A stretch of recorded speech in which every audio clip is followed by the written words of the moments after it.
Au milieu du XIIIe siècle, un jeune érudit catholique décide de rejoindre l'ordre des moines, dominicains nouvellement formés. Bien que brillant, l'adolescent est aussi d'une laideur spectaculaire, souffrant d'obésité et d'œdème, avec un œil grotesquement plus grand que l'autre. Il parle rarement et est constamment plongé dans ses pensées. Sa taille, sa laideur et son silence perpétuel lui valent le surnom de bœuf muet. Sa famille est si déterminée à le tenir à l'écart de l'ordre dominicain qu'elle l'enlève et le garde captif pendant plus d'un an. Pourtant, il persiste, devenant l'un des plus grands théologiens de l'histoire connue, aujourd'hui, sous le nom de saint Thomas d'Aquin. Les contributions de Thomas d'Aquin à la philosophie et à la théologie le classent parmi les penseurs les plus renommés de l'histoire. Si Augustin fut le premier grand érudit de la période médiévale, Thomas d'Aquin pourrait être considéré comme le dernier. Sa vision générale est connue aujourd'hui sous le nom de thomisme. On se souvient de lui pour son argumentation convaincante en faveur de la réconciliation de la foi et de la raison. Thomas d'Aquin a travaillé à réconcilier les philosophies dominantes d'Aristote et de Platon avec la théologie chrétienne. Sa conclusion était que la raison et la révélation, la foi, ne sont ni opposées ni en conflit. Au contraire, la philosophie et la foi sont toutes deux nécessaires pour vraiment comprendre quoi que ce soit. Thomas d'Aquin croyait également que certaines idées sont mieux comprises par la raison que par la révélation, et vice-versa. Thomas d'Aquin soutenait également qu'il existe quelques vérités sélectionnées que la raison ne peut découvrir qu'en appliquant une quantité importante de temps, d'intellect et de connaissances.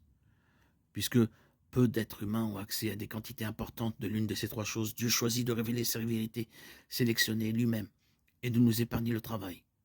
Thomas d'Aquin croyait que l'intellect humain n'était pas affecté par la chute, mais que notre volonté l'était, rendant la révélation d'autant plus nécessaire pour que certaines vérités soient connues. Au lieu de considérer la foi et la raison comme opposées, Thomas d'Aquin les considérait comme étroitement liées et se soutenant mutuellement. Les écrits de Thomas d'Aquin sont toujours utilisés comme des ressources précieuses sur la pensée chrétienne. Summa Theologica est l'œuvre de sa vie, une collection de l'ensemble de son système théologique. Malheureusement, Thomas d'Aquin est mort avant d'avoir pu terminer la Summa. Il a également écrit des volumes sur des dizaines de sujets philosophiques et théologiques différents. L'une des contributions les plus précieuses de Thomas d'Aquin à la théologie est aussi l'une des plus mal comprises. Ces 5 moyens de prouver l'existence de Dieu sont l'argument du premier moteur, l'argument de la cause première, l'argument de la contingence, l'argument ontologique, l'argument téléologique. Contrairement à la croyance populaire, il ne s'agit pas des expressions les plus hautes et les plus profondes de la théologie de Thomas d'Aquin, ni de sa vision des meilleurs ou des plus puissants moyens d'argumenter en faveur de l'existence de Dieu. Ces 5 arguments étaient plutôt la réponse de Thomas d'Aquin à une demande d'introduction simplifiée et accessible aux profanes à la défense de l'existence de Dieu.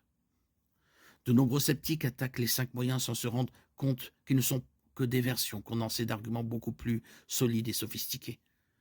La popularité de Thomas d'Aquin au sein du catholicisme a explosé pendant la Réforme, lorsque ces vues ont été utilisées pour contrer certains aspects de la croyance protestante.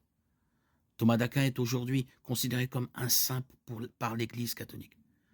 Malgré ses limitations physiques et sa mort précoce, avant son 50e anniversaire, la pensée profonde de Thomas d'Aquin est encore utilisée aujourd'hui encore pour défendre tous les aspects du christianisme.